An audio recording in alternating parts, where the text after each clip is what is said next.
The Natalie Harb saga has officially taken a deadly turn, and it is because MAGA has lost their minds. They never really had them to begin with, but this is some of the craziest shit I have ever seen, especially because MAGA doesn't even like women. This is a movement built on subjugating women, on taking away their bodily autonomy, trying to strip their right to vote right now. And you're telling me you feel so strongly about defending Natalie Harp. Why her honor wasn't besmirched? Jon Ossoff simply pointed out the fact that she loves Dear Leader, and MAGA has only made it worse. So much worse that we are going to get into how all of this has turned deadly. And it begins with Natalie Harp's brother, who went on CNN and exposed why she is so loony. And if you want to support our efforts to expose this entire story, please do hit that subscribe button and share our channel. It really helps us grow and make sure this news gets out. Now, like I said, it was this interview right here that turned this whole saga deadly. So I want to start with what Natalie Harp's brother had to say. Coming from in a way that no one else does. Yeah, I mean, what do you think drew her to him? Definitely not her. Yeah. Well, my mom raised us with the idea that American exceptionalism was the correct way of looking at things. That the United States is the boss of the world, that, like, you know, slavery was back then, that was normal. People weren't bad because they had slaves. And honestly, and it's like Trump wants to take all those books out of schools. He wants to rewrite history. And so, like, I think that my sister, unfortunately, didn't break out of that delusion that my mom raised us with. And Trump is like everything that my mom taught us to respect. So I think that's where her infatuation for Trump comes from, honestly, because I don't think it's a physical attraction. Let's get real, you know, like, personally, I don't think so. So when you use the word infatuation, I understand your point about, you know, the nature of it. I mean, she obviously is his assistant. They call her the human printer, right? She prints everything. She takes his social media dictation. She accompanies him on almost every trip, including when he goes to Mar-a-Lago or his golf club in New Jersey on the weekends. And she was, of course, Preston, as we're all now aware, one of the very few people who did not include the Secretary of State or Treasury that Trump took off Air Force One via that catering truck. Yeah. Yeah, I mean, like that, if you're really friends and loyal to your team, why would you just go peace out and take another airplane when you think the other airplane's going to get shot down? Like, what do you think it is about her? I mean, what do you make of how much the president relies on her? We've learned a lot, you know, I mean, from Maggie Haberman and Jonathan Swan's new book, we've learned, right, about his incredible reliance on her at all hours of the day to post social media posts, just as one example. Yeah. I think that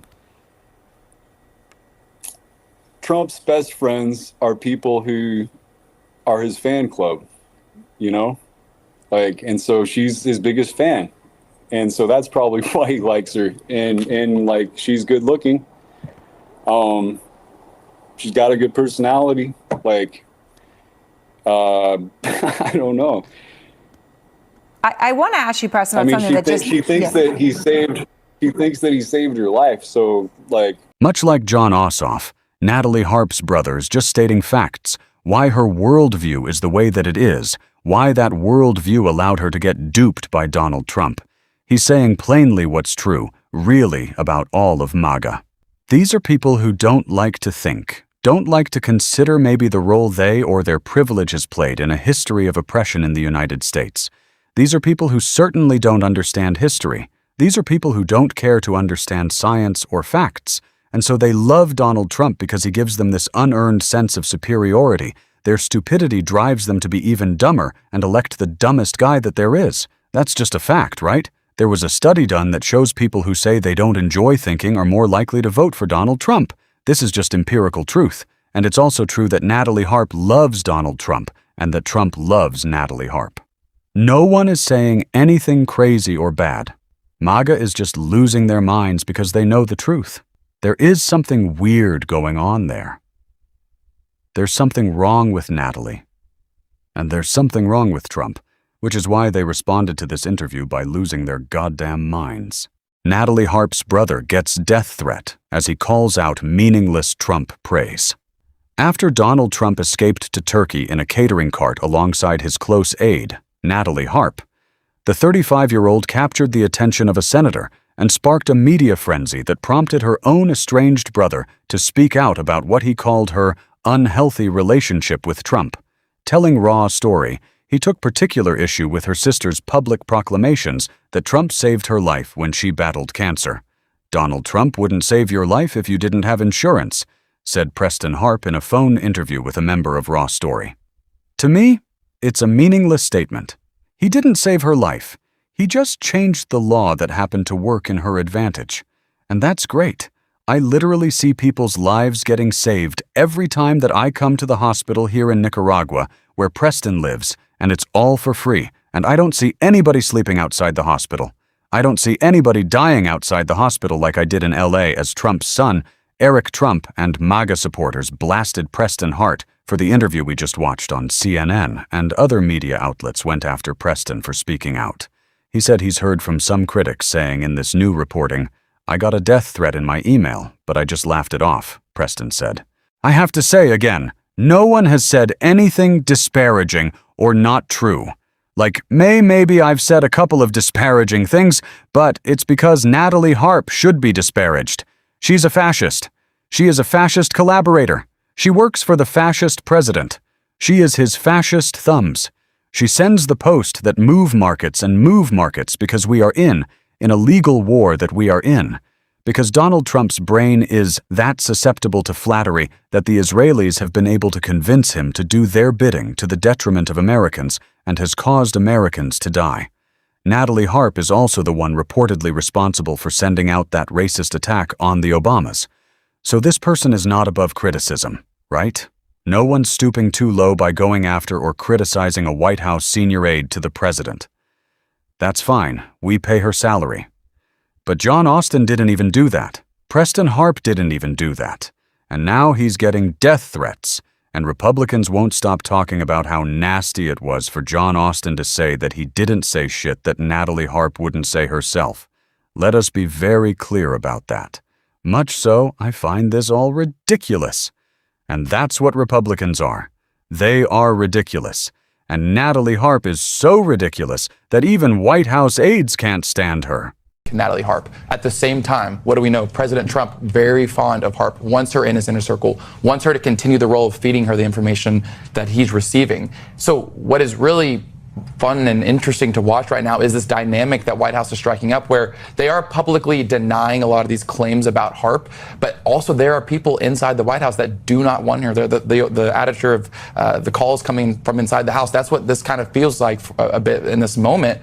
But the president, we know, very fond of Harp, and so top aides are having to walk this balance of she's not helpful to the president in the work that he does, but also we know if you're a loyalist and Trump likes you, you stick around. To be clear, is that the frustration that she's just handing him this sort of information and the proximity she has to him each day? That's a big part of it, is that she's controlling in sorts the information the president is receiving. Yeah. Natalie Harp, from what I know, has truly no real political experience or acumen, and she has been able to rise to the highest levels of power, declaring herself essentially the right-hand woman of the President of the United States, refusing, according to reporting within the White House, to listen to or follow a chain of command because she's got that special relationship with Trump. It drives people crazy, and it should concern us all considering Ms. Now is reporting that Natalie Harp, for the first year she was in the White House, refused a security clearance, refused to have her background screened.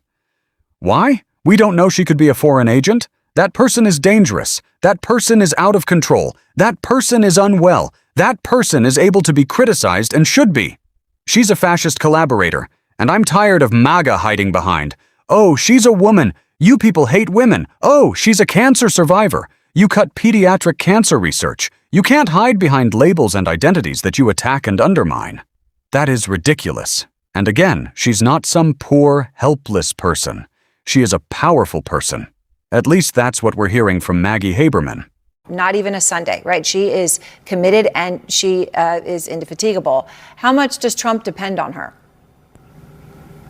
A lot, and it's important to note, Aaron, in our reporting, that story was by Sean McCreesh, my colleague, and me. Jonathan and I have separate reporting in Regime Change just about how Trump views her, and part of it is, he will describe to other aides that, and said this during the interregnum period, that everyone else will go off and make money, she'll never leave, that essentially she is the person who loves him as much as his wife and children, and she serves a specific purpose. In a White House, in a government, there are other channels, official channels of information. She doesn't provide him with his national security briefing, the presidential daily brief. She is not the White House staff secretary, which is supposed to be the last step for paper flow. She's not the press secretary from whom certain media requests are supposed to come.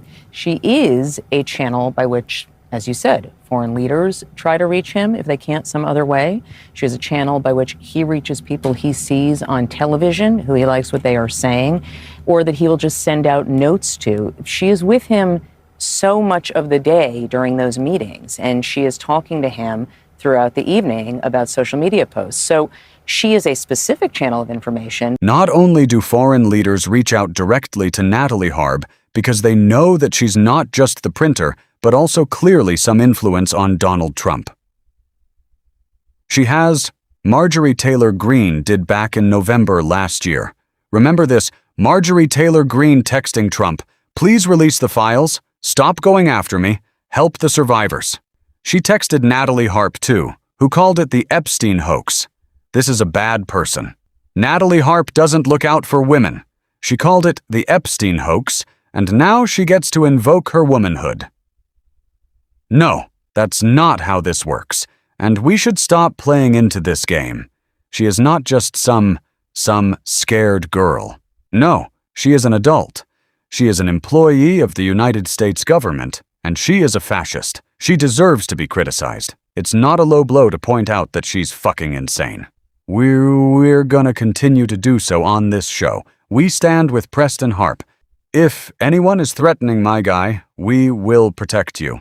It seems that he is he's a volunteer helping people out and, works in the Peace Corps in Nicaragua.